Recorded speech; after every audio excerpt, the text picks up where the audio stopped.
सदन के अंदर सबके सामने, सबकी निगाहों के सामने हम ये बार बार गुहार लगाते आ रहे हैं कि होम मिनिस्टर एक बार एक बयान दे। इसमें क्या प्लान है, क्या इसमें साजिश है, मुझे पता नहीं। और बीजेपी पार्टी ये तो आदी है वो लोग कि जब अपने को कोई जवाब देने की स्थिति में नहीं रहते तो दूसरे पर आरोप लगा देते, इसमें माहिर है वो। और हम सदन की संरक्षण, सदन की सुरक्षा की बात कहे हैं, देश की सुरक्षा की बात करते हैं। कुछ आपको याद होंगे कि कभी हम गलवान की घाटी में हमलावर जब होते हैं चीनी फौजों ने, तब भी हम लोग सुरक्षा की बात उठाई थी, तब भी उन्हें अच्छा नहीं लगे। आज संसद के अंदर हमला हो रहे हैं, ये भी सुरक्षा की बात है, उन्हें अच्छा नहीं लगे। जब हम सुरक्षा की बात उठाते हैं तो सत्तारूढ़ पार्टी खुद अपने को असुरक्षित महसूस करते हैं। ये सबसे एक मतलब नजारा सबके सामने जरूर दिखाई देंगे। मैं और एक बात कहना चाहता हूं कि ये सत्ता कब्जा करने का मतलब ये नहीं कि किसी को अहंकारी होना चाहिए। ये तो गीता पाठ कराने के लिए जा रहे हैं कलकत्ता में, 1 लाख गीता पाठ होगी, कंठ 1 लाख कंठ में, कहीं हरियाणा में गीता महोत्सव कर रहे हैं, वगैरह वगैरह होना चाहिए। गीता सबका हमारा पवित्र धर्म भी है, दूसरे जैसे धर्म है, गीता भी हमारे पवित्र धर्म है, जैसे दूसरे धर्म है, दूसरा धर्म कुरान है, बाइबल है, सब है। आज भी अभी मीटिंग में जाते हैं मल्लिकार्जुन खड़गे का चेंबर में, वहां ये विषय पर चर्चा होने के बाद ही हम लोग गांधी मूर्ति का सामने ऑल एलिस पार्टीज एमपी जो सस्पेंड हुआ, जो सस्पेंड नहीं हुआ, सब धरना में बैठेंगे। संसदीय गणतांत्रिक प्रक्रिया में आज अमित शाह जी को 3 क्रिमिनल बिल्स आएगा और उसमें उन्होंने कोई प्रतिबंधकता को सामना नहीं होना चाहते हैं, इसलिए सबको सस्पेंड कर दिया। तो ये बड़े दुखद की बात है। मैं 12 संसद से आया है, ये 17 चलता है। मैं बहुत प्रधानमंत्री देखे हैं, बहुत लोकसभा देखे हैं, लेकिन एक दिन में इतना सारे संसदों को बहिष्कार करना कभी नहीं देखा।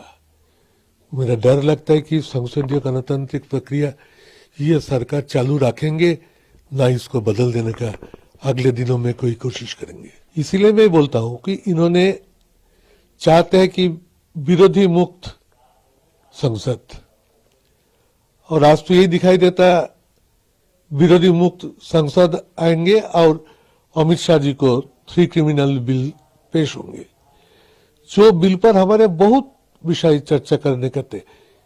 विषय उपदेष्टा कमेटी का मैं सदस्य हूं, वह 15 घंटा टाइम अलॉटमेंट हुआ for debate and discussion. Parliament stands for debate and discussion.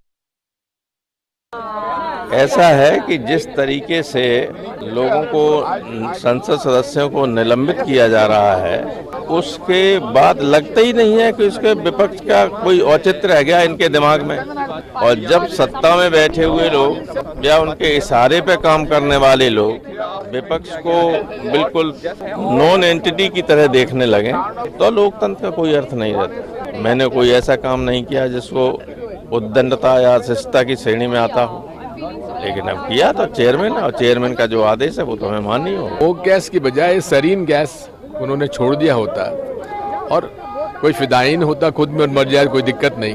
तो ये कहते थे हमेशा कि ये नई संसद जो है बिल्कुल इतनी अच्छे ढंग से बनाई गई कि कोई अंदर परिंदा पर नहीं मार सकता। अब ये तो देखिए कि ऊपर से कूद पड़े। दूसरी बात यह है कि वहाँ की सिक्योरिटी क्या कर रही थी, उनको साथ में कूदना चाहिए था। पूर्व की ये घटना है जब यहाँ पार्लियामेंट्री सिक्योरिटी के जो लोग थे, एक जब पिछली बार हुआ था उस समय वो साथ में कूदे साथ में और उसको पकड़ लिया था। लेकिन आज पार्लियामेंट्री सिक्योरिटी फोर्स जो उसको अलग हटा दिया गया है। कितने एजिटेशन ऐसे नहीं हुए, कितने लोग एमपीस अपनी बात रखने के लिए कोशिश नहीं की है, लेकिन इस बार वो खुद ही मोदी और शाह दोनों नहीं आना चाहते सदन में, और वो बाहर लेक्चर दे रहे हैं। कोई भी वाराणसी जाते हैं, कभी अहमदाबाद जाते हैं, लेकिन यहाँ हाउस चल रहा है।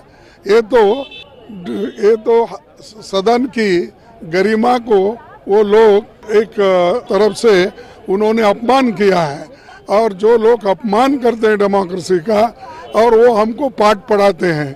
और ये मुझे बड़ी दुख की बात है कि सदन के दोनों स्पीकर और चेयरमैन साहब दो एमपीज को प्रोटेक्शन न करते हुए उनको मनमाने सस्पेंड किया गया।